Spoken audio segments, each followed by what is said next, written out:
We hear a lot of perspectives on the Mankind podcast. Inclusion of a guest is not an endorsement of their views, and the opinions expressed here do not always represent the mission or values of the Mankind Project USA.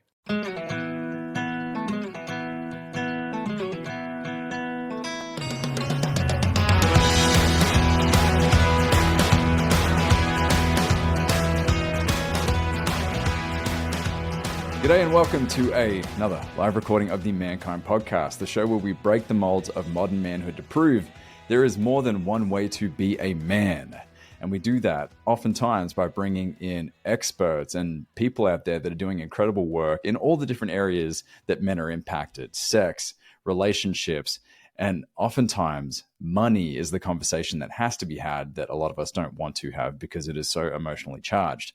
So today I am joined by two incredible guests, Ean Wood, who joins us again. It's great to have Ian back, and Ryan Albury. Now, Ean and Ryan both completed their New Warrior trainings, Ian in 2006, Ryan in 2017. And together, they've banded together to help men break free from negative money psychology and help them build a deeper, healthier relationship with wealth that supports their overall well-being. Now, let's be real. This is a conversation we need to have. 78% of men feel pressured to maintain a certain financial lifestyle, even at the cost of their mental and physical health. Now, 64% of Americans report that money is a significant source of stress. And while financial success is important, research also shows that happiness only increases with income up to about $75,000. After that, more money doesn't necessarily mean more fulfillment. So in this episode, we're tackling the tough questions. How do we break free from survival mode? How can we shift from stress to empowerment in our financial lives? And how can we use money, not just to accumulate wealth, but to buy us more time, experiences, and freedom? By the end of this episode, you'll walk away with actionable strategies to rewire your money mindset and start building a financial future that actually makes you happy. So Ian, Ryan, let's dive in. Welcome to the show. So much, Brandon. Thanks for having us. Yeah, good to see you. Yeah. Thanks for having us. Absolutely. Absolutely. So first things first, Ian, you've joined us before. You came in to talk about sex and intimacy, and that episode has been very popular with our listeners. So I'll start with you. Tell me a little bit about your relationship with money, your history with it, and what were the wake-up calls for you to want to be involved in this kind of work? Oh my gosh, this is a funny way to start. I grew up with the teachings, the classic teaching that money is the root of all evil. And this correlated to my father and his father. My grandpa was very focused on wealth, making money. That he was good at that. He came from the Depression, so that was a huge focus for him. And so to my dad, he just wanted more time with his dad. So ultimately passed down to me was money was bad. And I was a skateboard kid, snowboard kid. I was in agreement. I don't want to be in school. I don't want to do a 9-to-5 job. So I was very much on the path of I am going to relate with money as little as possible. For like a decade, I would work 4 months out of the year. I'd put my life on the line. I was a commercial fisherman in Alaska. I was doing the crazy jobs that I can make the most amount of money in the quickest amount of time. And I'll finish with, I almost got an entire half sleeve tattoo of the Monopoly man in front of a brick wall, like he was about to get executed. Like this is how intense I was with the resistance to money. Anarchy, tear it down. Oh man, very cool. Thank you, Ian. Ryan, it's your first time joining us on the show, so welcome. Tell us about your history with money and how you've ended up in this place. Mm-hmm. I grew up in a low-income housing development with single mothers all around, and they're struggling, and the kids are wearing tattered clothes and doing all sorts of bad things. And so for me, money was always like, okay, I got to get out of this situation. I got to rise above this. I want a family. I want to have an actual home and not this sort of quote unquote ghetto situation. And so I went into construction right away because it was all about the pension. Get a good job, get the benefits, get the pension. And eventually I realized that was pretty empty for me. There were a lot of things that were missing, which I didn't know what they were. thankfully I was saved by a series of events that pushed me into being self-employed. And I think in 2010 it was, I actually moved to a small island in Canada and took over a business. And so I became an entrepreneur. I guess that would have made me 26 years, sorry, yeah, 26 years old, which was great in the beginning until I ended up declaring bankruptcy in 2019. And so my money journey really began in 2019 when I was like, okay, I've hit rock bottom. And now I have to figure out why that happened and not allow that to happen again.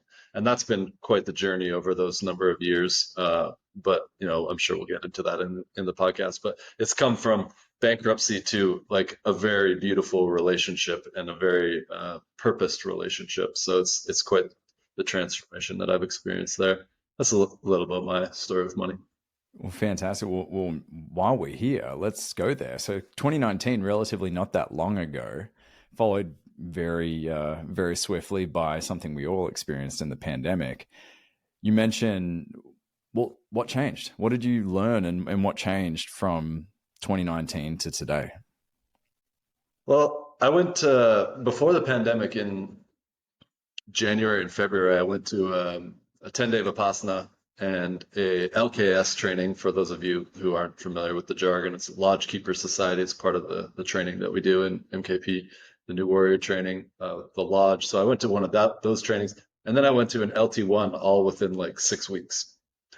And January, February, went to an NWTA in March, and then everything shut down. So I was sort of like primed for this fresh start after the bankruptcy. Okay, the slate is clear. And in that LT1, they have what's called the Court of Support. And so that really got me looking at, okay, what do I want to do? I mean, I'm free. I've abandoned my business. I've completed with the bankruptcy. What do I really want to do? So I swung all the way over to the side of purpose. And I mean, there was a lot of depression and anxiety and all sorts of really tough things happening in that year. And just quickly, for those listening who aren't familiar with like the Mankind Project or what we do, LT1 is one of our foundational trainings for leadership. It's about establishing containers, how to support, the whole psychology of a group and the energy within a group.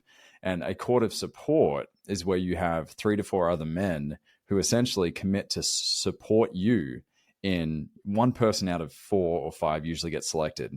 And they're going to follow you for the next couple of weeks as you take on a challenge, embark on a journey. So for those that don't understand the jargon, that's essentially what Ryan's explaining is right now he's leaning in on purpose and he's got 3, 4 other guys who are right there witnessing the whole journey to support him. Sorry, Ryan, take it away. That's all good. Thank you for clarifying that. I forget sometimes that there might be people who aren't in the know. We ended up doing the Court of Support for like 8 months afterwards, rather than just a short period of time. We stuck with it and kept going. So, yeah, I really found this sweet spot of, okay, everything else is very uncomfortable, but I love facilitating. I love talking to men. I love mentoring because I became very adept in facilitating and leading groups and so on. So that was really like the shift for me was like, well, everything's blown out. I might as well just do what I like doing. And then people started to say, hey, like, can we work together one-to-one? I didn't even really know that was a thing. And started paying me and then started referring me. And it just started to snowball like quite on its own into, a long healing journey, let's say. And I started working with a coach and we were doing hypnotherapy. So we were going super deep into the subconscious and unconscious mind and finding all sorts of mother stuff and father stuff. Like, we were going through the lens of money, through the gate of money, but I ended up in a much deeper place than any of the work that I had done previously.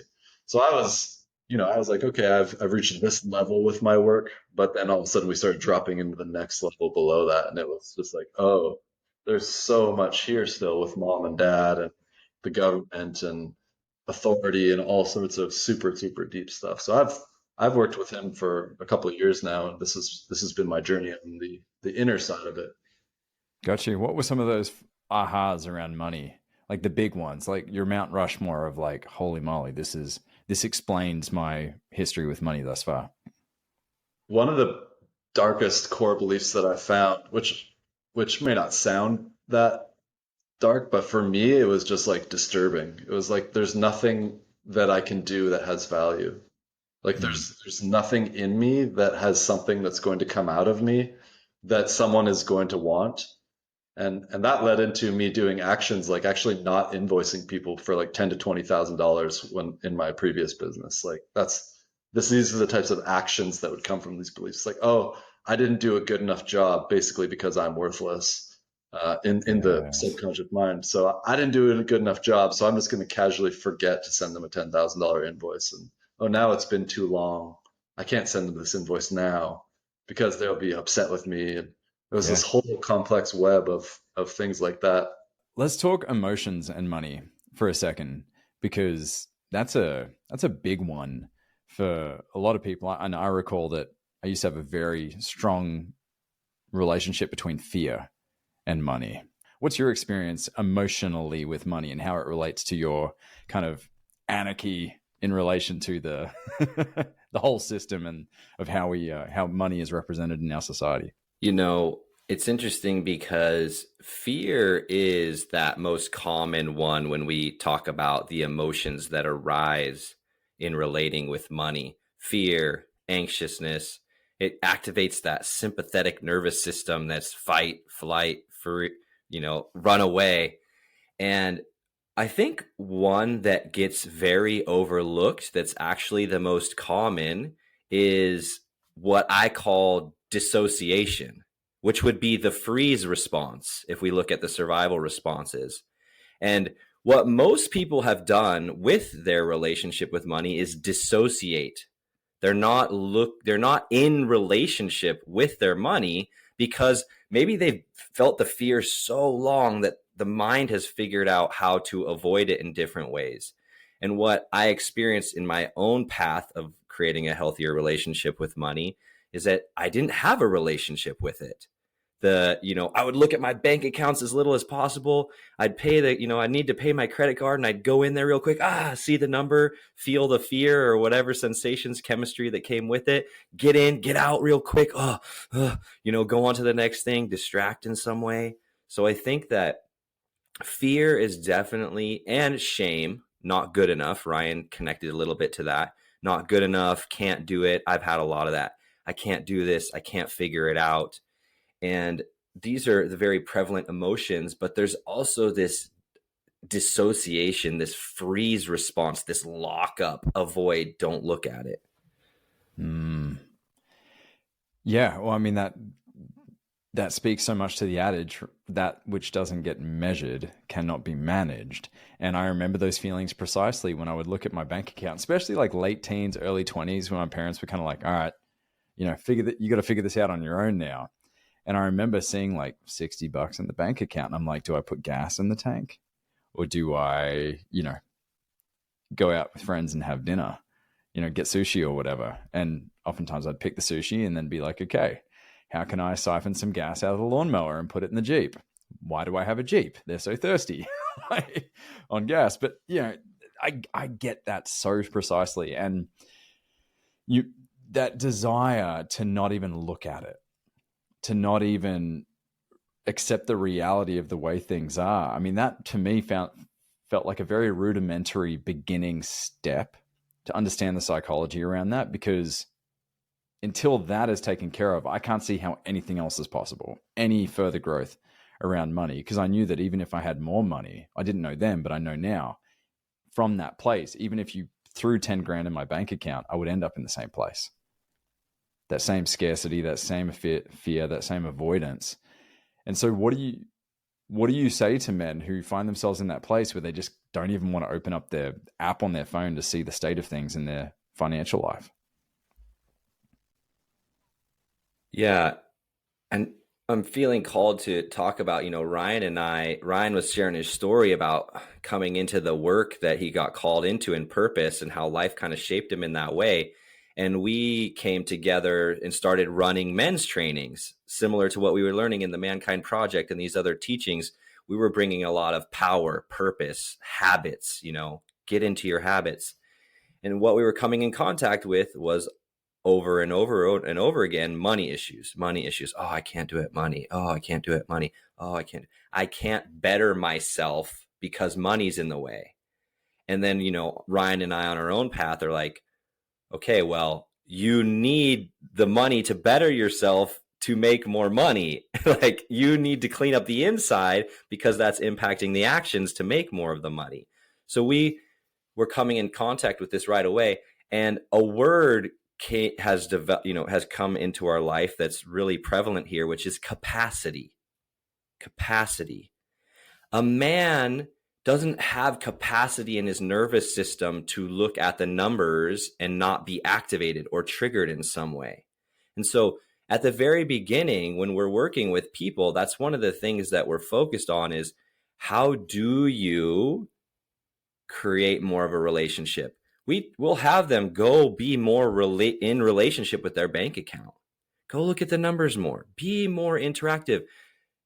And we give them tools to, shake and work with all the sensations that are going to arise from that relationship. But a lot of it is, okay. And that's why, having another person is so important, is so that we can give them a little pat on the butt. Yes, I know that it doesn't feel good. It's uncomfortable, but it's really important that you go in this direction so that you can increase your capacity to be in relationships so that you can start to create the change that you desire. It's like there's only one way, and it's through. You're not going to be able to get on top of this if you keep avoiding the reality of what's happening here. Absolutely. Yeah. Well, and I think there's a really common narrative to draw from this, especially around male psychology and how we've socially brought up boys and men, is that your value is directly related to how much you have in the bank account. And so I want to come back to you, Ryan, where you were talking about you were starting to question your own value in relation to money. I know that in the United States, you declare bankruptcy. It's like, set the clock, 7 years. You can't even get a loan for the next 7 years. And I've had people around me that have claimed bankruptcy. And it's like, in their mind, they've accepted that for the next 7 years, they're not going to amount to what it is they want to amount to. There's no way to get outside of it except to get past those 7 years. So give us an insight into where the breakthroughs were for you around your own value, because you're still in that 7-year period right now.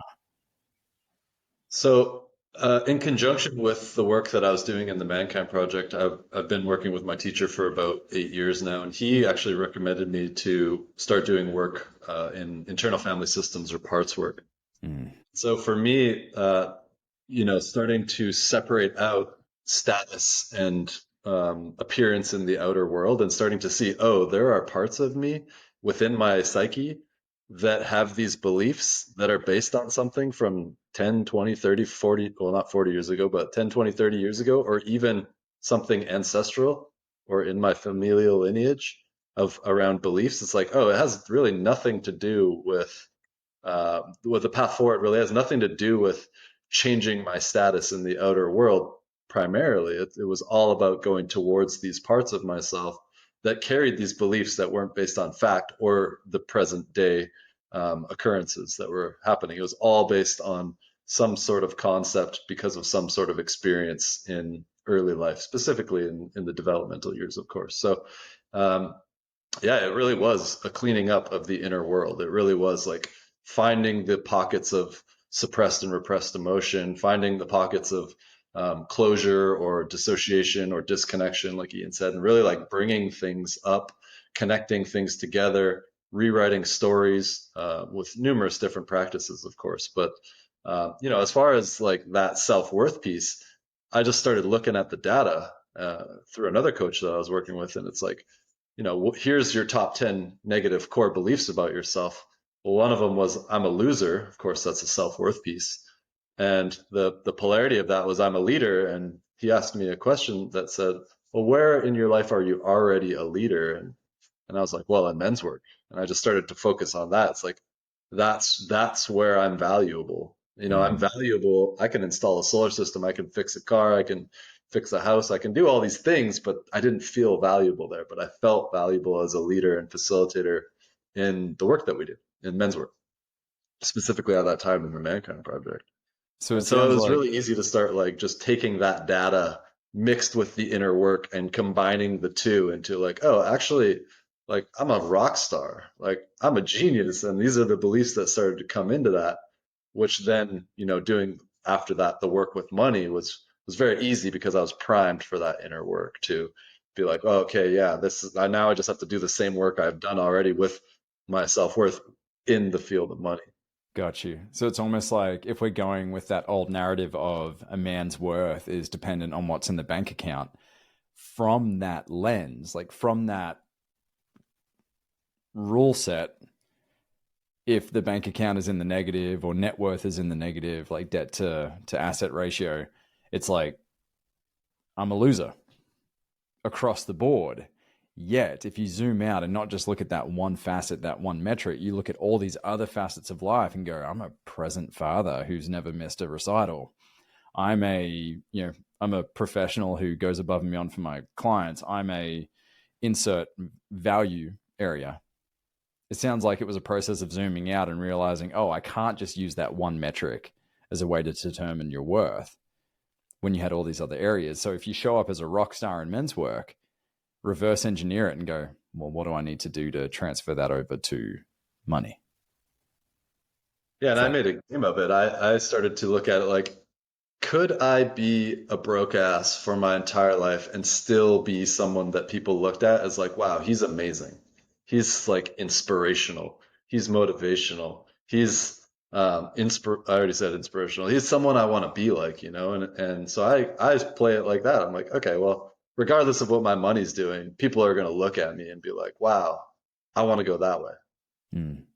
I want to stick to value for a second before we move on, because Ian, I'm going to throw a question your way in relation to why men still associate more money with more fulfillment or happiness or status. But before we do that, on value, many of us may have our own feelings about capitalism and, its impact on our lives or the lives of others or marginalized groups. But at the end of the day, it is the only game we have at our disposal, right? As far as generating wealth, if you're living in a Western culture, right? So when it comes to capitalism, then it's about providing value that has, well, services or products that are deemed valuable on the open market. And so in which case, and see if this lines up, Ryan, you realize the value you're providing in your men's work and in your coaching, and no longer looking at the money side of things. What happened to your finances when you just shifted your focus towards providing more and more value in your coaching services? Well, it's definitely been upward since I started actually providing the services, which was, I guess, well, a little in 2020, but mostly in 2021 and 2022 when I launched the first training and Ian came on board for the second training. It's just been uphill since then, and pretty much like I've been traveling a lot, but every month that we've actually been focused on work has been the best month, the best month, the best month, the best month. So, I mean, this is where we've come into like, hey, this stuff actually works because look at what we've done as individuals and in our collaboration to have that authority to say, hey, it's a really easy path.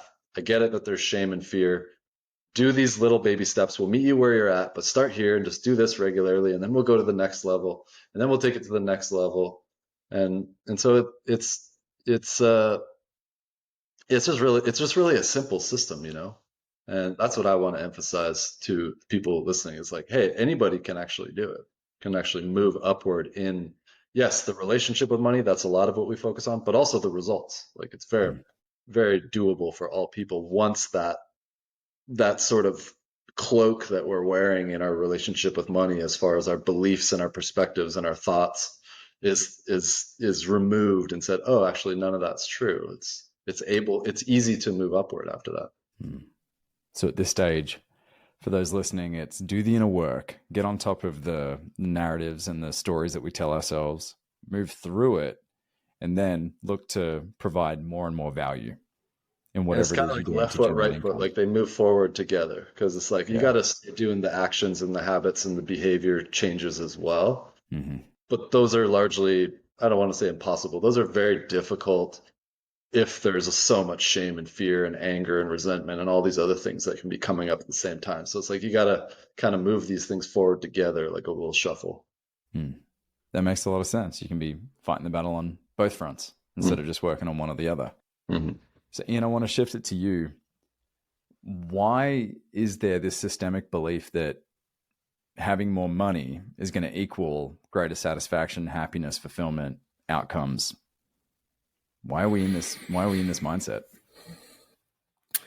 It's important to understand that on a base level, it's true. In survival, down at the base level of survival, there's a truth to it. But when the thing that isn't talked about enough is how quickly we pass the survival level. And what I think so many of us are duped into is that past the survival level, when we continually get more, we're going to continually feel better. So down there at clothes on my back, food in my mouth, roof over my head, survival level, it's true.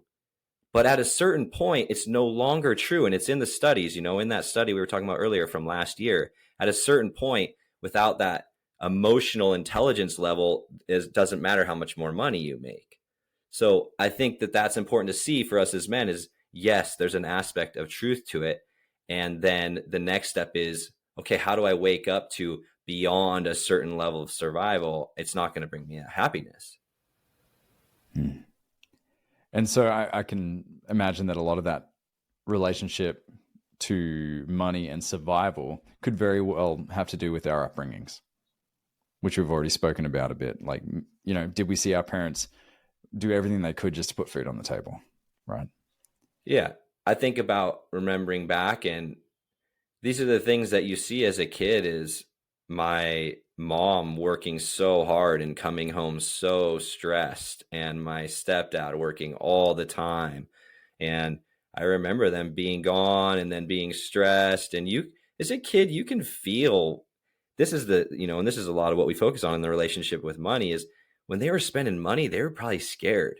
When when the mortgage payments were coming, they were probably scared. When we went on a trip somewhere, they were probably scared. I remember whenever we would go on trips, my parents would fight all the time. And I think about it now, and it's probably because they were stressed about spending the extra money and all of these different elements that come with the responsibility of having a family in a capitalistic society and trading time for money. There's there's examples everywhere, right? You have the retiree who's retiring at, let's say, 65, has $8 million in the bank after, looking at their 401k, their Roth IRA, they have it all in retirement, or they have a lot of liquid assets, they own their home, yet they still cannot spend their money. Or you have those that have got themselves, they got the food, shelter, water, warmth, they've got on top of their debt, but still like the wolf is at the door constantly, even though they've got themselves in a position that objectively is a financially safe place. So my question to both of you is, where do you start, or how do you challenge those who are in that place of they're objectively in a good place financially, yet they still have that association to fear and survival when it comes to how they utilize their funds? I'm going to go because I'm excited. The main thing that, and I love working with Ryan because we have different energy. We bring different things that's this great collaboration. And for me, I kind of bring this awe and mystery and wonder of like, look around that, because a lot of what we're doing is helping people reprogram their perspectives, what they're looking at and how they're looking at it. And the truth is that most of us have grown up programmed with thousands upon thousands of hours of commercials and movies that program us in a certain way. But the truth is, me, you, and Ryan right now, and everyone listening, we are supported by trillions, the number's so high of the amount of things that are supporting us just to exist right now. That I just have air that I can breathe in any moment. That the sun is still there shining and it's not negative gazillion, degrees. And that the gravity is holding me here, that the body's supporting me here, that the heart is beating. The truth is, we are far more supported to exist in every moment than we are actually fighting for survival. And that this truth goes immensely deep. And there's a certain amount of reframing what we're looking at and what we're focused on, where our attention is, and how that makes us feel inside. So there's a great rewiring of, hey, well, look over here. You've been looking at that. You've been looking at that pit over there for so long with the spikes in it and all the dangerous things. Well, look at that beautiful path over there. You can look that way and walk that way as well. So much of us are looking at terrible things and have terrible ideas because we've lost control of our minds. We don't control it anymore. Ryan talks about it like a puppy that runs around and is chewing on everything, and we're not in control of that thing anymore. So this is why the relationship with money is a great path to take control of our mind again. So that's what came up for me. Ryan. Yeah, for me, I mean, we call our training the money matrix. And for me, the matrix is not that thing out there, the bankers and the conspiracy theories and all that. Like, sure, you could call that the matrix too. To me, the matrix is the mind of the individual. It's like that's where all the illusion is. It's like this is where the delusion is. This is where the disconnection is. And so for me, I take a more sharp approach, as Ian mentioned. He loves the awe and wonder. And I look at it like, let's go straight into the mind and let's find out, what do you believe about money? What are the thoughts that are, what are the core beliefs? Very important term. What are the core beliefs that are running the thoughts, core beliefs living in the subconscious or the unconscious mind, that are running the thoughts, that are running the emotions, that are filling your body full of all sorts of crazy sensations and crazy chemicals that are leading you to act. You're literally being hijacked. So let's go down and find out what those beliefs are, because that's the matrix that's running the show. It's like, what are those things? And they're different for you, Brandon. They're different for Ian. They're different for me. I mean, there's similarities that go across the board. Of course, we all have a shared experience of living in a globalist, capitalist world with the internet and TVs. So we have there's a collective level, but then each individual is going to have their own stories. And it's really important that each person finds out, hey, what are my top 5? What are my top 10 or 20 or whatever level they want to work at, that are actually running the majority of my experience, but also my results. And then we start taking them down through those one by one through a variety of different means, and starting to show them, hey, none of what you think or feel is reality, actually, or a very small percentage of it anyways. Most of it is perception. Most of it is projection into the future of what's going to happen. And it's taking stuff from the past, stored in the mind, and bringing it into a future experience. I'm curious with the money matrix, what percentage of the work is inner work, like working on those narratives, that dialogue, those behaviors and history, and what percentage is outer work, like practical behaviors and strategies to, spending differently, saving differently, investing differently? You could look at that 2 different ways. You could say like 33%, 33%, 33%, or you could say 50-50. We focus a lot on vision, mission, purpose, like the intention, the reason, the why for the money. So it's like, hey, sure, if you want to make $1 million in your business next year, great. But what do you want to do that for? Why do you want that? Because when we have a compelling vision in our mind, then we have something that says, hey, I'm going to keep going back to that vision, because that's when I can bring up the emotion and the excitement, and the reason then becomes the motivator. It's like, oh, okay, because I have this vision for my life. So we have that, and then we got all the actions, habits, planning, schedule stuff in the middle, and the inner work world on that third side. So I say it's past, present, and future, inner world, habits, and vision, 33 across the board. Got you. Yeah. So inner world, habits, vision. Great. Yeah, this is a great opportunity. I want to shout out my wife. So we're very fortunate to be in a position now where we have created a life where we every month sit down, look at our numbers. We call it the Barefoot Date Night, which is a shout out to Scott Pape. He's kind of like the Dave Ramsey of Australia. And it's where we drink wine, eat steak, and look at our numbers. It's like, it's a positive association. Oh, rather than how we used to sit down and look at numbers and fight like you wouldn't believe. Now it's no, Barefoot Date Night's coming up. I got the Cabernet Sauvignon. I got the ribeyes. Let's do this. And it took a lot of work to get to that place, because when I came into our relationship, dude, I was living in a van with my dog. I had a negative net worth of $1,000 from a savings account. I somehow convinced the bank to let me go in the negative $1,000, not knowing how I was going to put gas in the tank or get to the next thing. So I was getting ready for van life. And then here's my wife, who, like a little squirrel, has like saved and saved and saved, put into a 401k at work for the past 10 years. She's, was working full time through college. She was paid for her own cancer treatments when she went through cancer, like just so disciplined with finances. And so when I came on the scene, I was a huge liability, I think, in her psychology around finances. And from my perspective, she was an absolute prude with her finances. Wasn't even doing anything for fun like I would imagine doing things for fun. And that is where a lot of even though we had the attraction physically, mentally, emotionally, spiritually, financially, we were on completely different planets. And it was through work, like some of Dave Ramsey stuff, which he's a conservative money guy on the radio, very low risk threshold kind of strategies.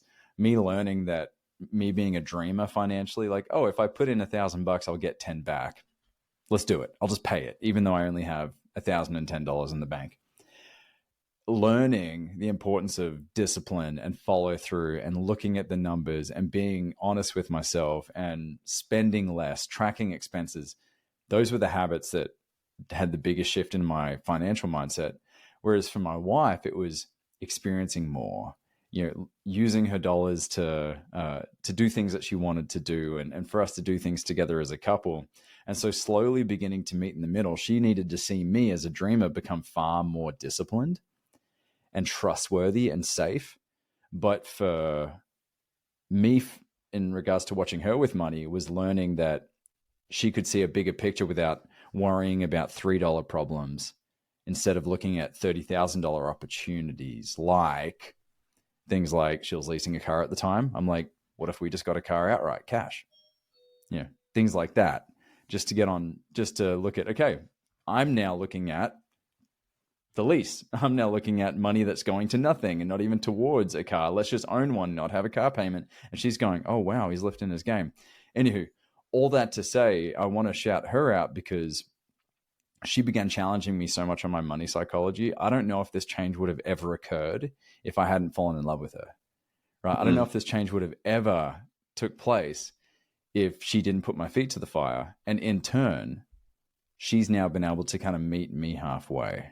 The question I want to ask you is, how many of these people that are coming to you are having to work on both fronts? My money psychology, and I'm in a committed relationship with someone else who has their own life experiences as it relates to money.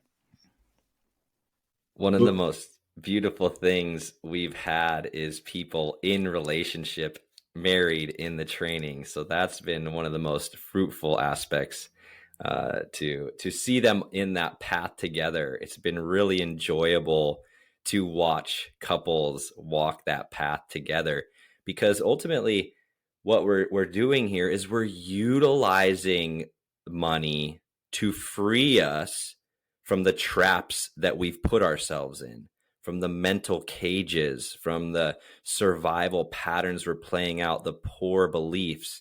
So in relationship, it's just another amazing tool to liberate each other together. Like, where are we messed up right now? Because, I mean, if you're listening to this right now, you have a computer, you have a phone, you're in an insane top percentage of abundance in this world. It's, just if you have a car, if you have a phone, if you have a computer, we are way up in the level of wealth in worldwide.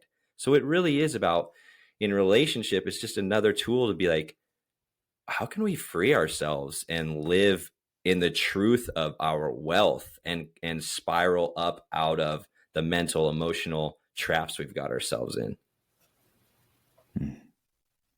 Beautiful. Ryan?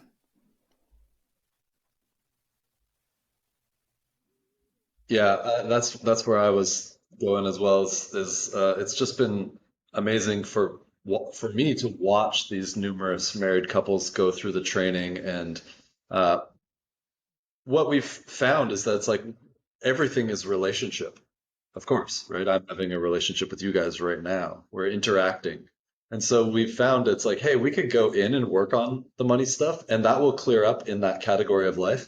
But it also transfers over to how you communicate in your marriage, or how you deal with your employer or your employees, or how you interact with people at the gas station or whatever. Once we start to relieve our inner pressure, and as Ian mentioned earlier, money is just such a hot topic, money and sex, of course.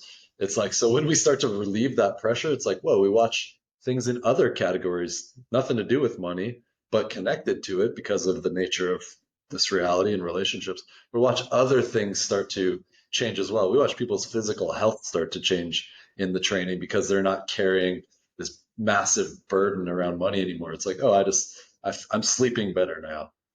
My stomach is not upset all day long anymore, and so on and so forth. So that's really beautiful when the people are there together. But when people are not there together, say the husband or the wife were to come into the space, it's like we will give them the tools to start having the conversation from a position of leadership within their relationship if they're in that sort of situation.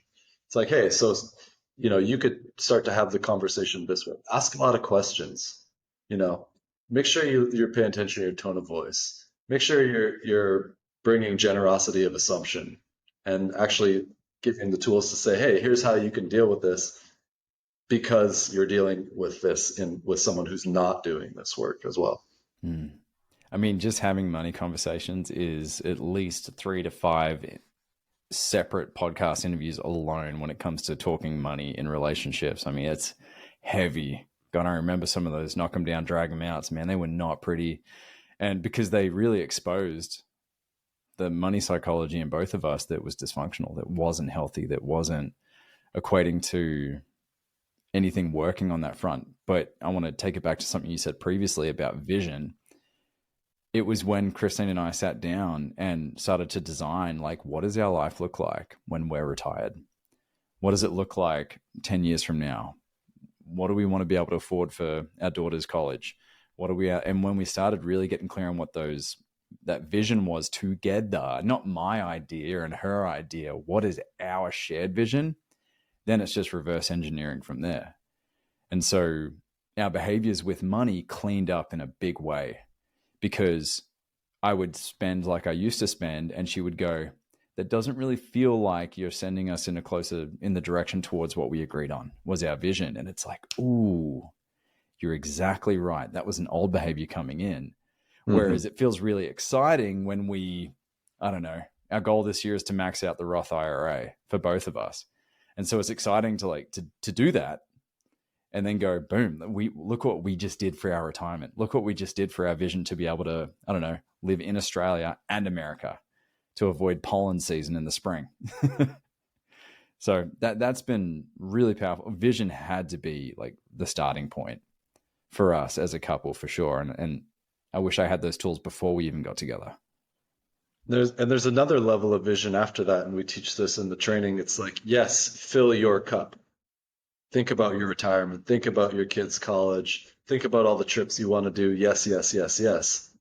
And that's the lowest level. It's like, hey, me and my little world. And so we say, okay, do that. But once you get to a certain level, then you're like, okay, you're going to hit, I need to do something more now. There's still something missing within me. I have all the money, I have all the experiences, I have all the things that I want, but there's still something missing. And this is where we see people, once their cup is filled, naturally what starts to begin is it starts overflowing.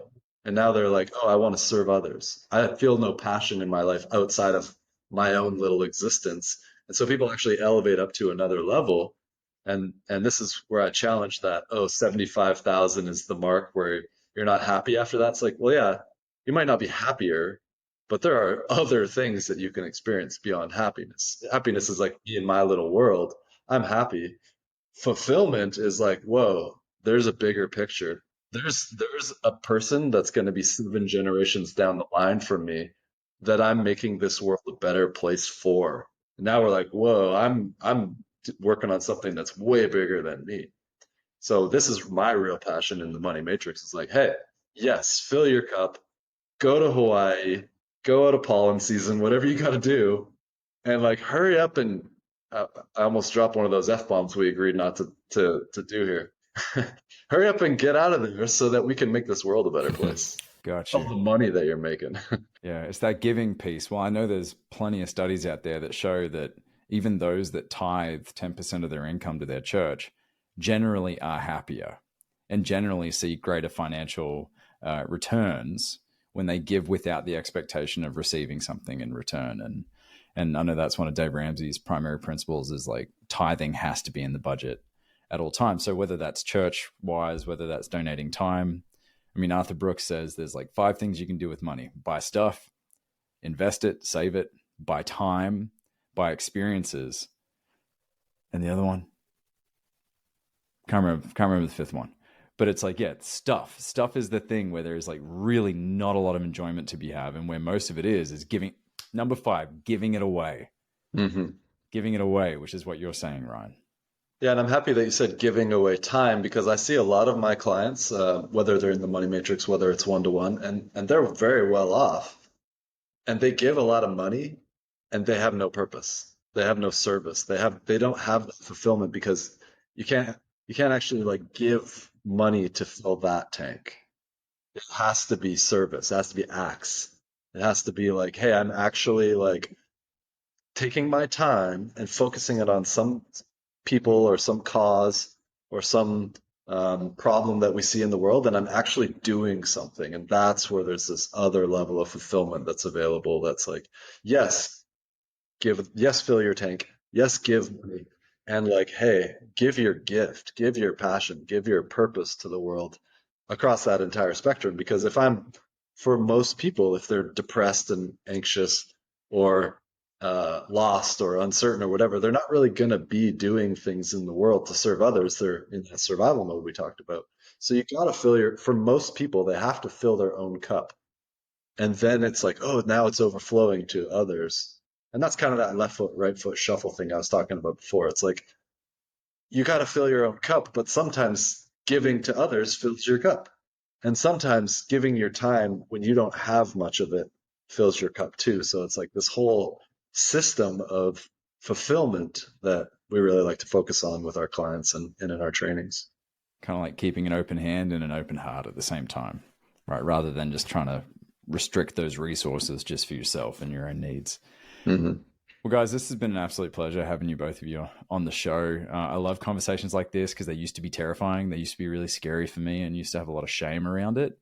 And not saying that shame's fully gone because it still pops up here and there in our relationship. So it's very real to kind of have like a gut check around finances, around money. In fact, my men's group here in Chattanooga, we've committed to do a circle where we're going to bring out bank statements and we're going to share. Everyone's going to know each other's net worth just to get real, and not for any other purpose other than like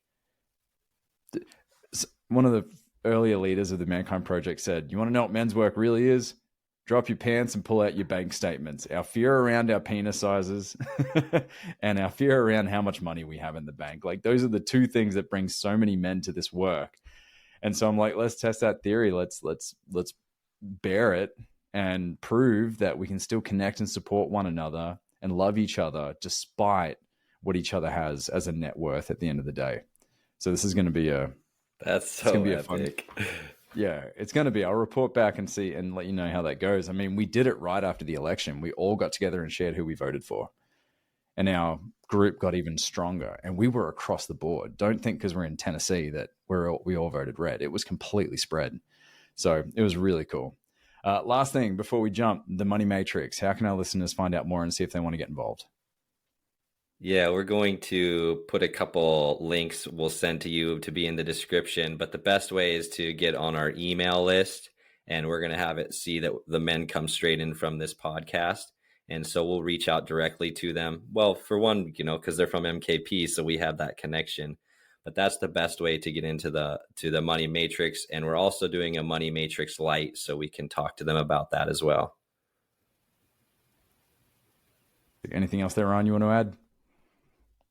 Yeah, we got lots of stuff going on. We're actually on pause right now with the Money Matrix. So yeah, there's a lot of ways to connect. We have a Facebook group called Millionaire Minds. Like Ian said, we've got the mailing list. We've actually decided to start running the lecture series from the Money Matrix for free on YouTube. So we're actually putting all of that out on YouTube. So lots of ways to connect with us. And like Ian said, we'll give you some links for the bottom there. Fantastic. Well, mate, guys, it's been an absolute pleasure having you both here to talk about money and psychology and all the rest.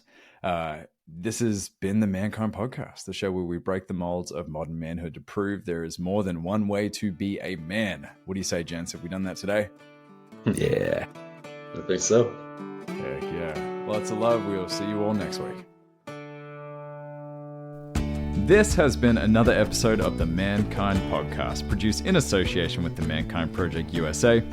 We have been your hosts, Boyson Hodgson and myself, Brandon Clift, and we want to thank our guests for joining us today and imparting their wisdom from their experiences in this amazing journey called life. If you want to find out more about today's guests and support them in their mission, you can find links to them in the show notes. Now, if you have found gold and insights that you believe could benefit your loved ones and those you care about, be sure to share it with them. And of course, we are always grateful for a rating and review of the show on iTunes. Now, above all else, we've got to thank you, the listener, because through your attention and your support, you have made it possible for us to let men all over the world know that they are not alone and that there is more than one way to be a man. And if something in this episode has touched you, then perhaps it is the call to action to get involved in men's work. With live trainings happening constantly and in-person trainings happening all over the world, the Mankind Project definitely has something for you. Now, if you've enjoyed the music in this episode and all of our episodes, be sure to check out Jim Donovan and the Sun King Warriors. I have links to them in the show notes. And lastly, just know, what it means to me to be a man is completely different than what it means for you. That is the beauty of this journey. So if you are looking for guidance, support, and community as you begin to unpack and dive deeper into your men's work journey, then you know where to find us. Same place, same time, next week. Lots of love. We'll see you then.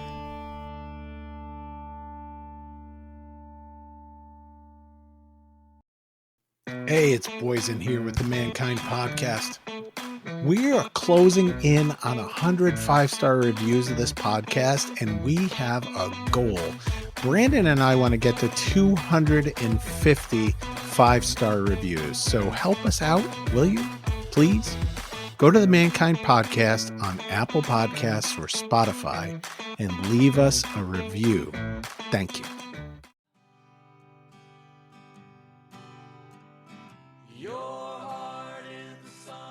Hey, it's Boyson.